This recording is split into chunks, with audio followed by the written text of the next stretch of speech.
Hi, my name is Laura Rubin. I am a staff technical writer at Nylas. I live in San Francisco. My experience includes writing for everything from print software manuals, which I don't know that you'll find many people left who still do that, sport KBs, video game engines, and I've mostly specialized in B2B SaaS software in the last many years. Unlike Ken, I tend to specialize in really small startups. So I've been employee number 8 up to about 5,000 or 10,000 person companies. So while Ken's presentation is how to work with a tech writer when you have a lot of process and like dedicated resources, I am going to talk about when you need to reshape your docs. So before we start, and you're going to notice that Ken did this too, I'm going to indulge in a little teaching strategy. When you have a lot to say, you can sum it up in bullet points, and it helps set expectations. People remember it better. So the contents here is going to be: do you need to rethink your docs? The benefits of docs improvements, how you gather input, how to improve reader experience, and how to improve maintainer experience. And speaking of teaching strategy, lots of memes. So humor is also a great way to make your topic memorable, and I am very online, so I'm going to use a lot of memes. Please feel free to laugh. It will make me feel better. Okay, so the premise of this talk is that you might need to rethink your API docs, but how do you know if this actually applies to you, right? So these are just a couple of signs that maybe, you could use some work. One of them is low NPS. So if your net promoter score is low, you can dig into that, but a lot of times, a lot of the problems that people will flag can be fixed by documentation. Long implementation time or abandoned implementation, if people are not getting it, and eventually they give up, something's wrong. If you have a high volume of support tickets, this is sort of like the lead up to people abandoning implementation attempts. Or for anyone who's doing open source stuff, if you have a lot of GitHub issues, it's also a sign that something's not clear. I will also say that documentation is not a substitute for good development practices. If you are writing an API for someone you hate, you can only patch that so much for the people you like before you really do run into the limits of the development environment. And then also, you might need doc help if it takes a long time for your salespeople to close sales. Hang on, what? Okay, so docs people talking about sales. In the past, docs people have been, docs and sales are somewhere between frenemies on one side and two houses alike in dignity, like a blood feud. I want to focus on this because it's actually really powerful, especially if you need to get resources. If your docs are good, potential customers and users can tell quickly if you fit their needs. In an ideal case, they kind of get a proof of concept working, and they're like, yes, this is what we need, and then they're in. If you don't have good docs and people are fumbling around and trying to implement, and they still buy your product, that relationship is based on trust, and that can be a very brittle relationship. So, clear docs, speed up sales cycles, and for any docs people in the room, make friends with your sales engineers, because if you help them get their coffee, you will have a friend for life. And just as in case anyone's wondering, this has happened to me. I'm sitting in a meeting and I get this Slack message from our CRO. And he's clearly doing something else because he's typing and it's taking a little while, and I'm sweating here going, oh gosh, this customer prospect is using the docs. He's clearly doing something else and he's taking a long time to respond, but then I get this. And then everything feels better, right? So, all right, so we're gonna reframe these, right? Because if you actually wanna get traction on your projects, it's much easier to make a positive statement about the positive impact than it is to say, Cassandra-like, which is gonna be something that feels very familiar to docs people, the sky is falling. If we don't fix this, right, this will be bad. So, you might benefit from docs work if you want to improve your NPS, you want to speed up implementation, you want to reduce support ticket volume or clear out your GitHub issues, you want to accelerate sales cycles, and you want to reduce churn. All right, so record scratch, freeze frame, we know we need to do this, and how did we get here? We need to spend some time on the docs. Usually when you get to this point, it feels more like this. Understanding how you got here is kind of step one in not getting stuck in the bar stool again. Every company is different, so I'm just gonna kind of go over some common themes that I see in small companies with doc problems. So the most common one is what I call organic growth. So this is actually very common in small companies that are doing really well because you're adding to your APIs and you're adding more and more stuff. But if everyone's kind of piling their docs into one pile, it becomes a thicket. And so I like to use this pruning analogy, which is that in orchards, you don't just leave a little baby tree to do its thing and expect to get good fruit. You actually have to cut parts of it off and shape it and maintain it, and that's how you get tree-looking trees as opposed to like imminent wildfires. And docs are really the same way. So everyone does their best, they add their docs, they're afraid to cut anything. Eventually you have everything in a pile, might be complete, it's hard to know. And this is actually something that really happens a lot in small companies who do what's called just-in-time tech writing, which is the opposite of what Ken was talking about. Like if you're just banging it out right before release time, this is what happens. So to take this back to a real life example, when I started at Nylas, there'd been a gap in the tech writer role, and I inherited an open API spec with 63 endpoints and 95 methods, and auth was in the middle because someone had added their stuff at the top of the file, thinking that it was like email, and so the first one would render last, and everyone else would put theirs on the bottom. But nobody felt comfortable reordering things to figure out like what would be better. And really what this comes down to is FUD. That's fear, uncertainty, and doubt. And this actually ends up being a real big problem when you have sort of a decentralized group of people who are writing the docs. You don't know who wrote it, you don't know when they wrote it, you don't know why they wrote it, you don't know if it's done or if someone edited it, and you don't know who owns it. And git blame only goes so far. This is actually a Slack macro that we have. Anytime anyone mentions git blame on the Nylas Slack, this pops up. So the other thing I want to talk about is process. It's kind of a secret, but new writers actually need to spend time looking around to figure out where they should be writing and like get a lay of the land. And if you don't have someone who's kind of maintaining that knowledge, it's really hard. And so what you find is that people spend more time fighting the tool chain or figuring out where they need to be writing than they can spend writing. You have like a limited budget of energy for this project, and if you spend it like fighting the markdown linter, you are not gonna write really good full-fleshed docs. All right, so we know things could be better, and how do we find ways to improve? So I will say this is my North Star metric. Can someone new use your product just reading the docs? And for anyone who's not familiar with tarot cards, this is the Fool.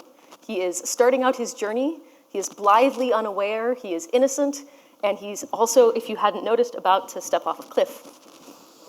I actually like to use the phrase from yoga, which is the principle of beginner's mind, where you clear all your preconceptions before you start.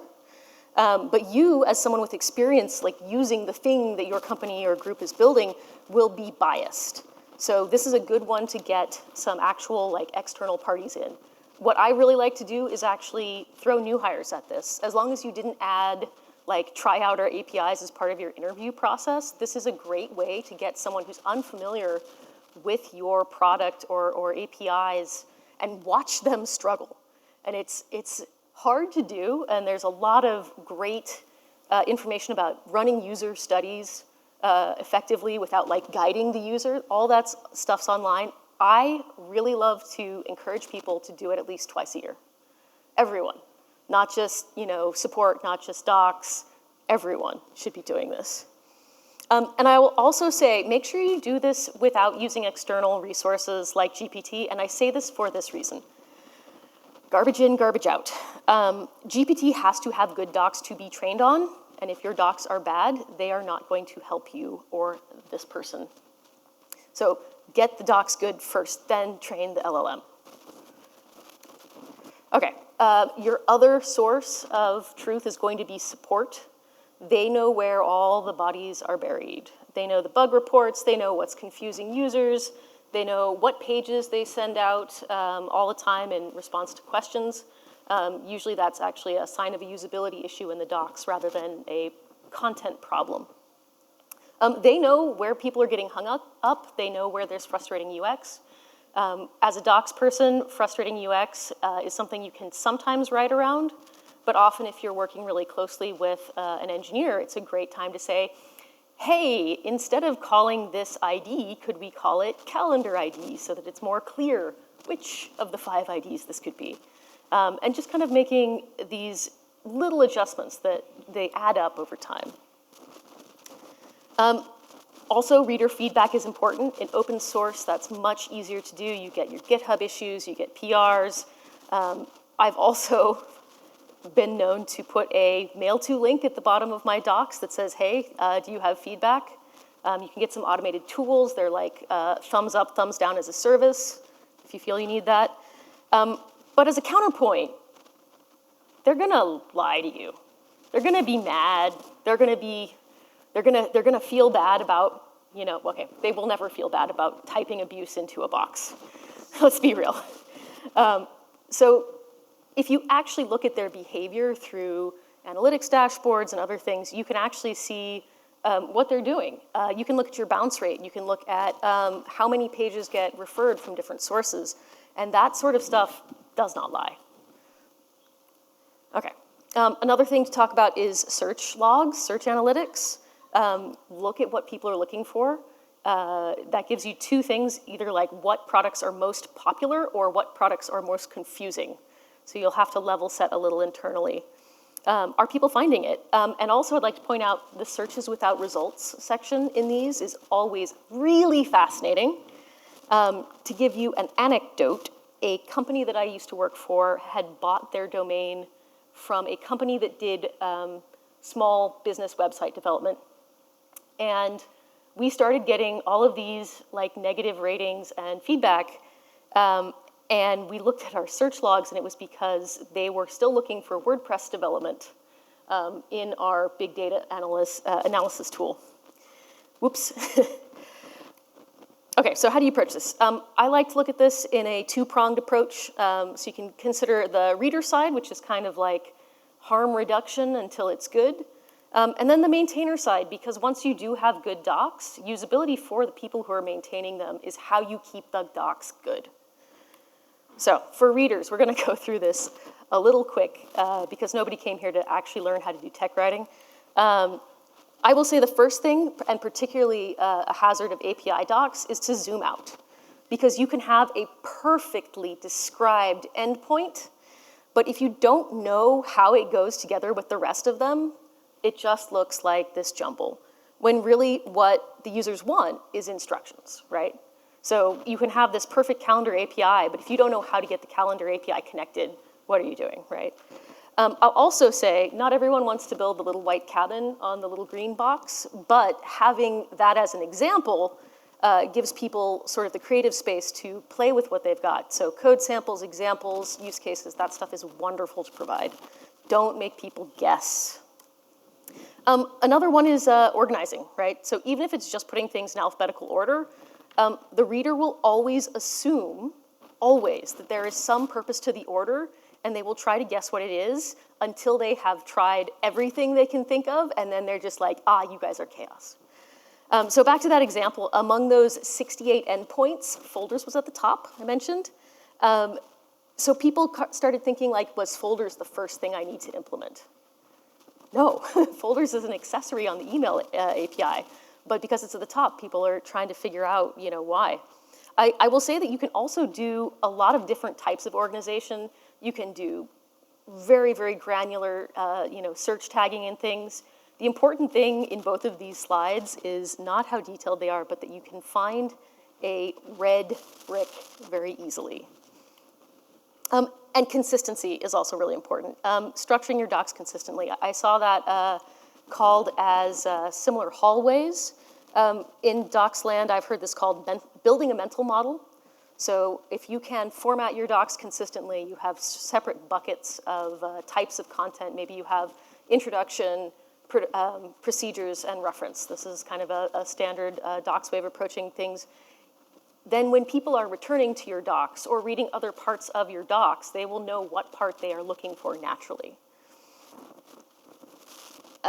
So even if you don't think they are, your readers are always building mental models of the docs, and it's funny in cartoons when mental models are broken.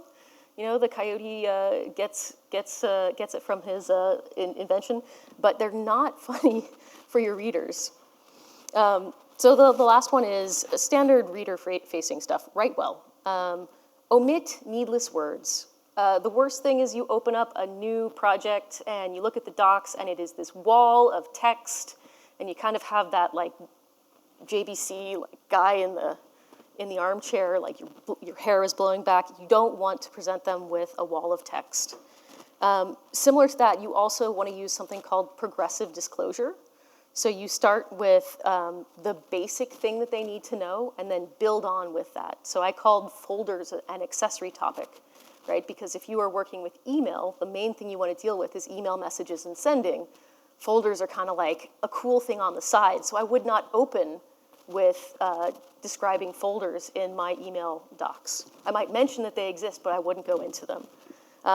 Also, like using simple English is really important. I was trained in something called Global English, which exists to enable machine translation back in an era before LLMs.